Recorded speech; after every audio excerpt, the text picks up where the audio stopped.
guys, so today I wanted to talk to you about something that is not related to makeup at all, but it is still something that I find very important as a woman, like makeup, and that is birth control.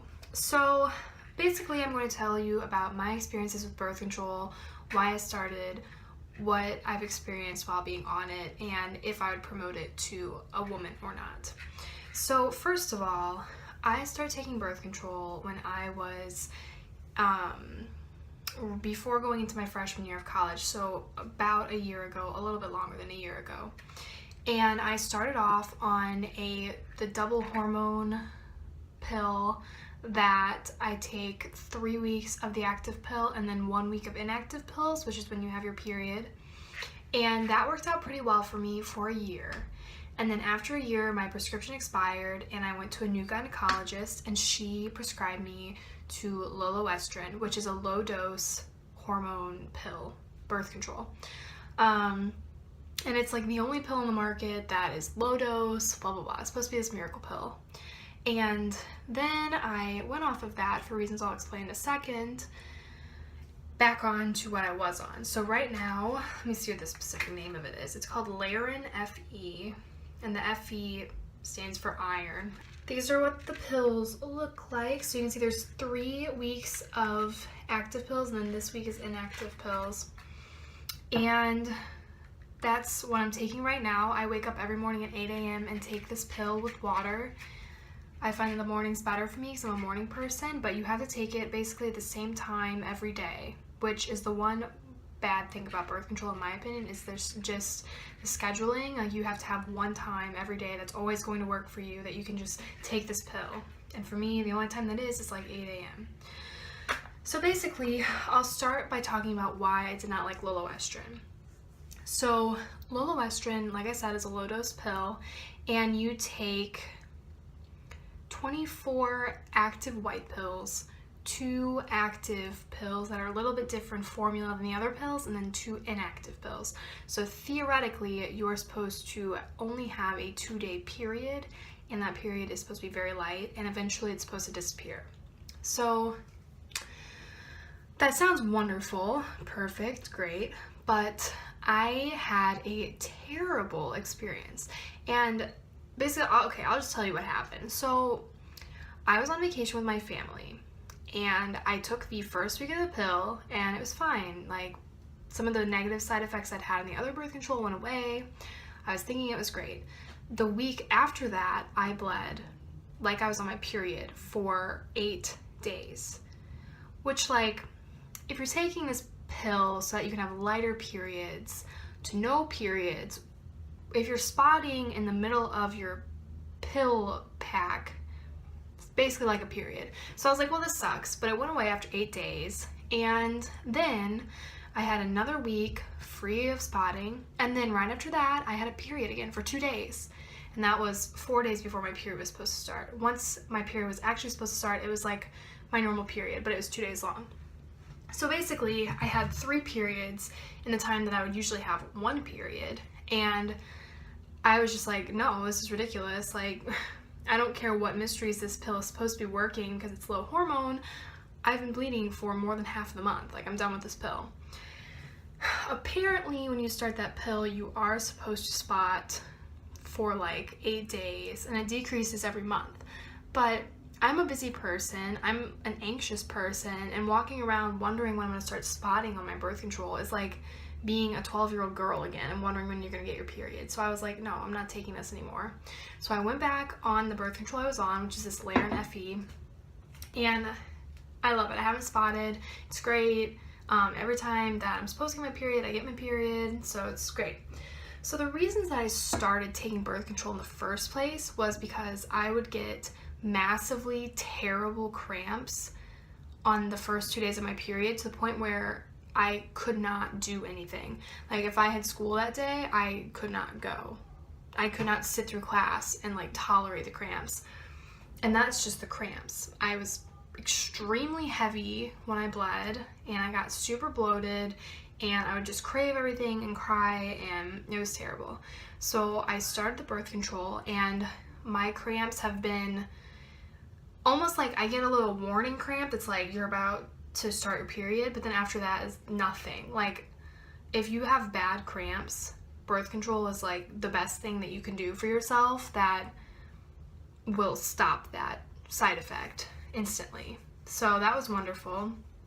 And I haven't noticed a lot of bloating, but I don't really pay attention to that much because I already have a gut, so it's kind of hard to notice if it's bigger or smaller. I have had almost no acne. Birth control is supposed to help regulate the hormones that cause acne, and I've had no acne pretty much since I started, compared to like, I had terrible acne before, so compared to what I used to have, right now I have basically nothing, which is also wonderful.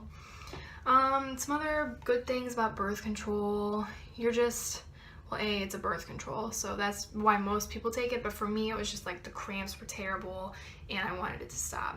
So some of the negative things I've experienced on birth control is I have noticed that I've gained weight, and I have never eaten really great or exercised that much, but compared to how I used to eat, I eat better than I did before, and I've been gaining weight for seemingly no reason. So I would assume that that's the birth control. My gynecologist told me that that probably wasn't the problem, but considering the fact that nothing has changed about my diet, if not it's gotten better, I don't understand why I'm gaining weight. Like, I've gained a lot of weight. So that's one bad thing. And also, I sometimes notice that I get cramps in the middle of my cycle when I'm not supposed to be on my period, and it's usually if I am sitting and then I stand up, or if I'm standing up for a long time and then I sit down, I notice it, and they're not terrible, but just kind of like makes you wonder like what's going on with your body. And finally, this is like a super embarrassing thing that I'm just like so self-conscious about, and I like cannot wear tank tops. Once I started birth control, I started getting this rash on my underarms. It's like red bumps that come to a head, and it gets worse when I shave. But I noticed that when I went on Loestrin, they pretty much went away. But then when I started this again, sure enough, beginning of this month, they came back. So I'm assuming that it has to do with the higher dose of hormones, the reason that I have been getting the rash again. But anyway, the rash is just a ton of like red bumps that sometimes feel like they're almost like cysts and you can pop them. It's just really unpleasant and uncomfortable and embarrassing. Like, sometimes I have to put makeup on my underarms if I'm wearing like a strapless dress or something, so that people aren't like, oh my god, what's wrong with her? But I am considering seeing a dermatologist about it because it is so embarrassing, and in the summer it's, you know, really hard to deal with if you want to wear tank tops and not burn. So that's probably the worst side effect I've noticed since being on birth control.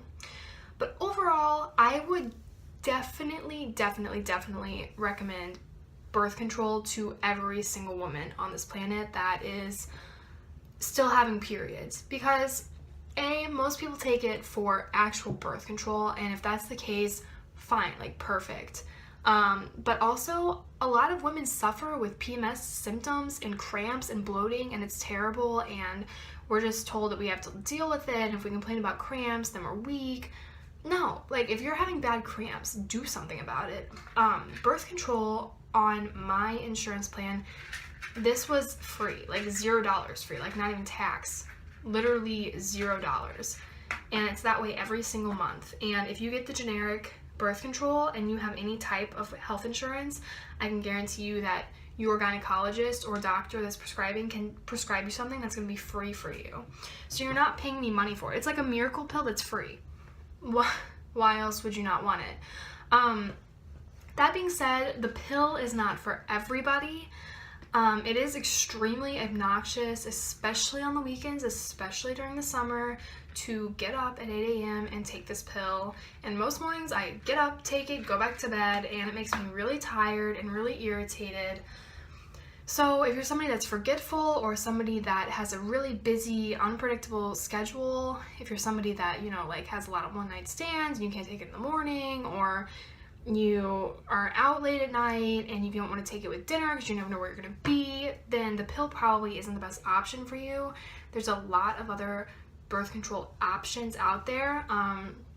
The patch, for example, is like a little adhesive that you put on your arm.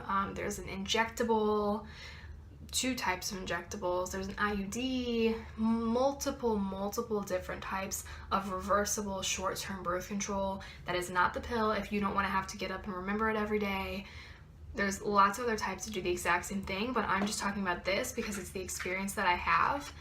And I'm not a doctor by any means. I'm just telling you my experience with birth control, and I'm just trying to encourage women to start taking the pill if they want to. Definitely, people think, like, when I started taking it, I thought there was a stigma against it, like everyone's gonna think that I'm like a whore or something if I'm taking birth control, and I was like afraid that my parents were gonna think that I was like sleeping around or something. But honestly, most people take the birth control pill for its beneficial side effects with cramps and bloating and all the other negative side effects that come along with PMS. So yeah, that's my spiel, that's my story. If you have any questions about anything that I forgot to mention, then let me know in the comments below. But yeah, that's all I've got. Thanks for watching, guys. Leave a like if you liked this video and subscribe to my channel to hear more stories of mine and see more makeup. Bye, guys.